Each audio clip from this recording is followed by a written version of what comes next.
Hello everybody, Shift Your Mindset here with a new episode, the Governing Body Update number 3. And what to make of it, so you don't have to watch it.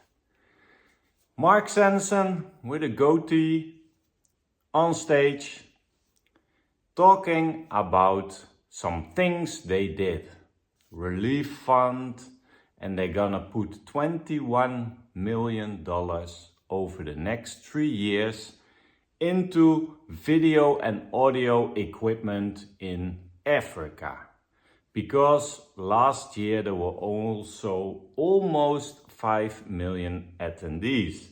So they know that the growth from the organization has to come from the countries in Africa.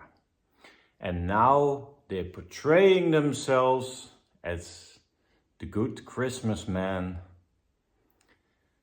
Santa Claus, that they put in a lot of the money from your donations, from your contributions to help out to get more screens, to get better audio equipment, better video equipment that everybody can follow the conventions in 2026 and further down the road. Of course, there were also some tragedies, and that's where I got a grinchy feeling. This governing body update, people, is so bad in many ways. Why?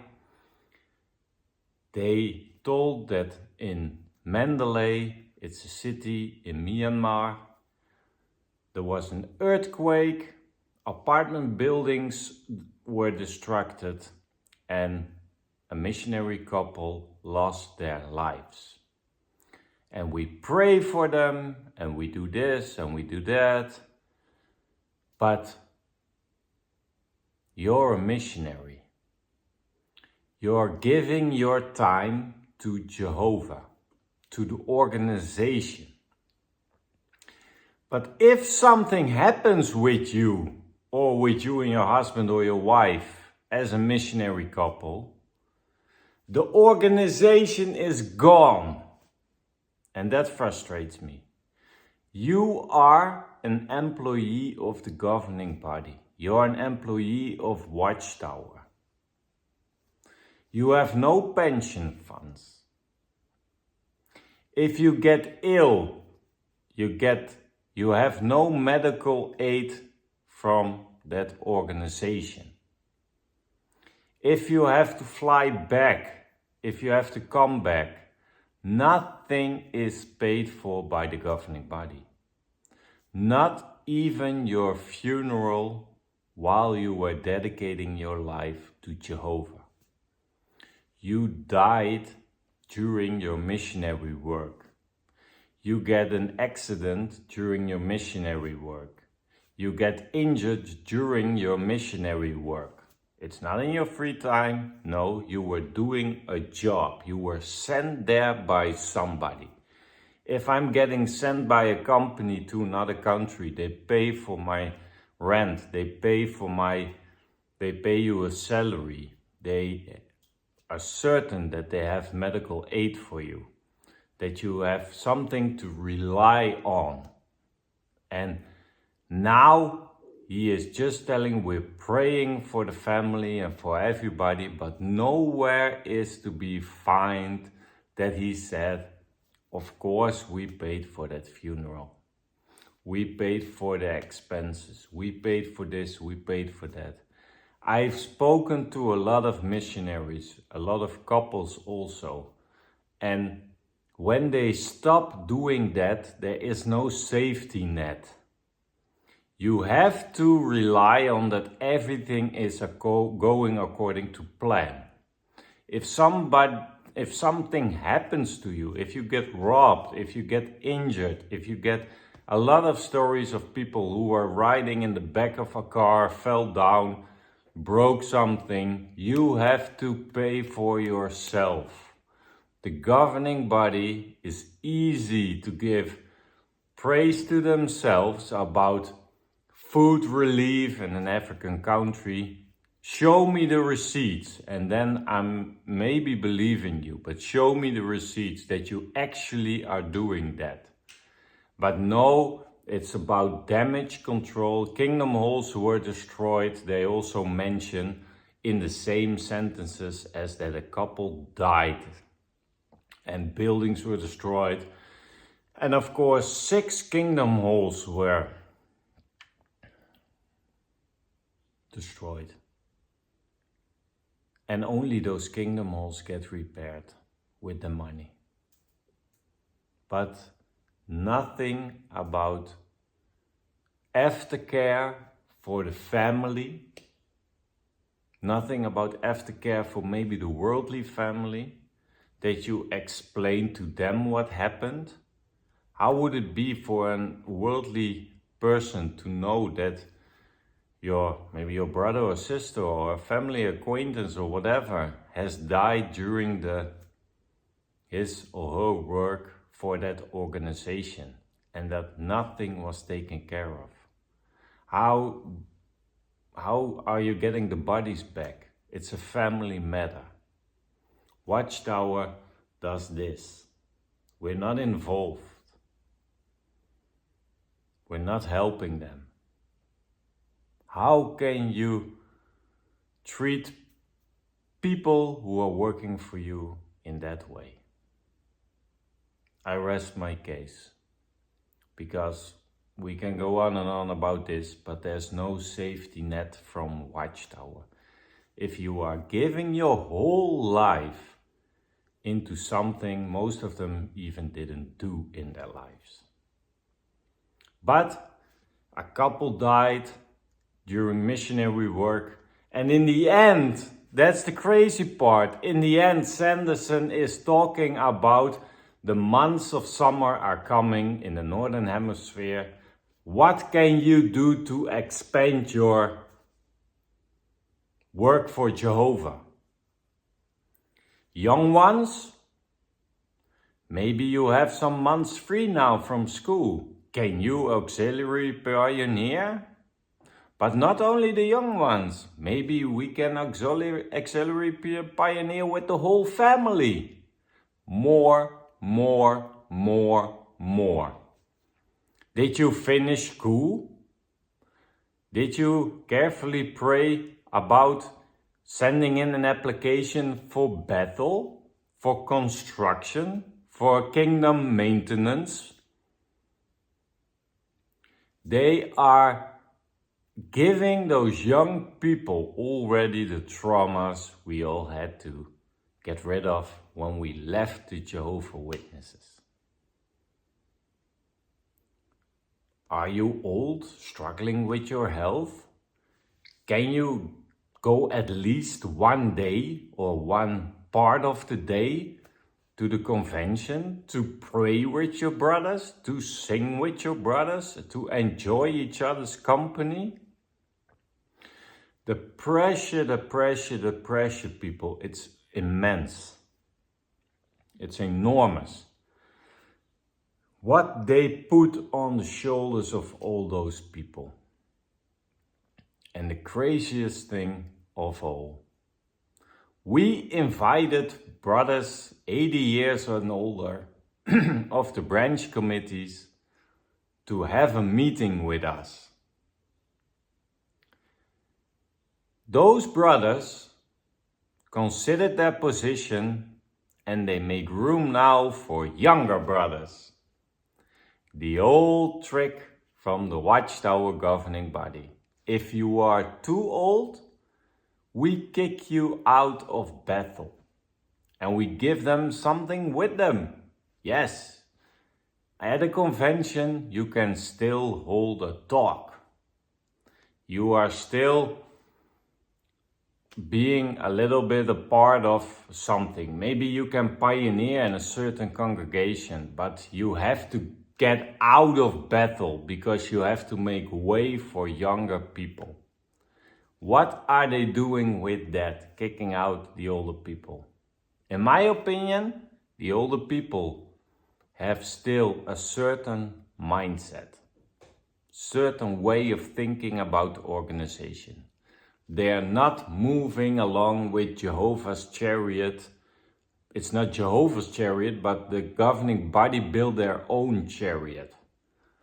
And they're not moving along with that. With all the changes they want to make. They need people who they can indoctrinate and just blindly follow them.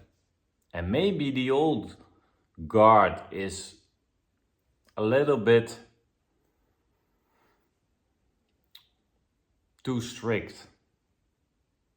Maybe they put up a little bit of a fight about the direction the governing body is going. But it's also sad because those people worked their whole lives at Bethel, worked their whole lives, gave everything. Thought when they started there at 25 maybe or 30 that Armageddon was just around the corner. Now you're 80 years old and you are called into a meeting with the governing body. In this governing body update, you see a few brothers who decided to go and praise Jehovah and give their love to the young ones who replaced them and were all joyful and ongoing with everything the governing body wanted. But is that the reality, people? Do you think the governing body called a meeting for somebody to come? No, they order you to come. Do you think the brothers prayerfully decided themselves that they had to leave Bethel? No, you're fired. You're just fired. There's no option for you for, let me consider. Oh yeah, I'm 80 years old, but I still enjoy it here, so I stay. Do you think that is, if everybody does that the governing body gets them out?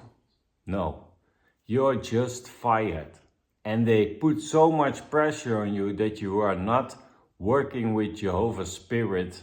If you have something against that decision, then you're not a faithful Jehovah Witness.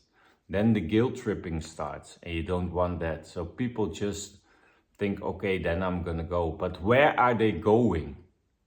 They have no pension, they have no work experience, they have nothing. And now they are in the bad outside world, scrambling money together, maybe from the help from some congregation members to survive. So you're 25 years old, you start your Bethel tour, you start your journey on Bethel, and you think, for now, it's all right. And Jehovah takes care of you now. The governing body takes care of you now. You have some place to live, you have something to sleep, and you do the job. But what guarantee do you have when you are kicked out? What guarantee do you have if something happens to you? Then Bethel, Watchtower, governing body, is suddenly disappeared. They are not taking care of you outside the now. All those people who started their journey, they didn't know that Armageddon is still not around the corner. Those 80, 85-year-olds sitting there with a smile and, oh yeah, Jehovah, everything Jehovah says is a joy, and I accept every challenge and every thing that I have to do, an assignment here, an assignment there. I go with the flow with Jehovah because he's blessing me my whole life. Yeah, but now you're kicked out of Bethel and now you're sitting there with your wife in a crappy apartment somewhere in a bad neighborhood and you're thinking about your whole life. Armageddon? Not here. Bethel? Not here. Pension funds? Not here. Do we have something that we can just go a level down and just sit on a table and we get breakfast? No, you have to take care about everything yourself.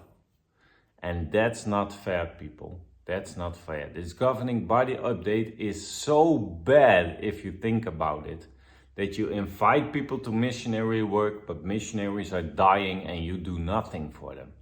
You don't even pay for the funeral. People are kicked out of Bethel. Why? Because maybe they are too old. Maybe they're not that fast anymore with the changes and everything, but they have a lot of experience. They are faithful people, but they're maybe a little bit difficult because Watchtower likes to renew everything, to delete their history, and also with the old people being gone, they delete some history about Bethel and everything the governing body is up to in the next years. That's why you need fresh people who you can mold to your vision at that time. But what I find very disturbing is that people with good hearts are devoting their time to you, but also to Jehovah. But you as an earthly organization has a responsibility to take care of your people. And you don't take care of people.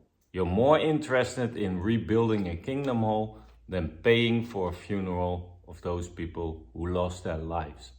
And that's bad enough already.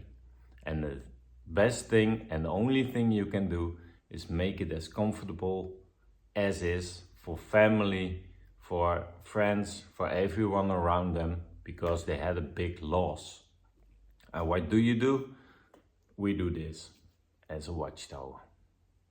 So people, this is the resume. This is the governing body update. It's shocking if you start your critical thinking and you see through what's being said. 5 or 6 brothers from Russia are being released from prison. 4, 5 years in detention in prison. An 80-year-old woman in Eritrea is released from prison. What have you done in the meantime? Even the mafia, if someone goes to prison, takes care of the one who is staying behind. For the wife who is alone now, they take care of all the bills. They give them money for food and everything. While the husband is in prison, they take care of each other. But the governing body doesn't take care of somebody. No, they're only happy in a governing body update that a brother is released from prison. But what did you do in the meantime? Did you visit him as the leader of the Jehovah's Witnesses? Did you visit him in prison during those 4 years? Did you write him personally? Did you take care of his family that is struggling because the head of that family is in prison and normally provides food on the table? Did you send food, clothes or money to those families? We never hear stories about that. It's always the congregation around them who's taking care maybe of something. But the governing body, in my opinion, has also the responsibility to do this. So, guys, take care.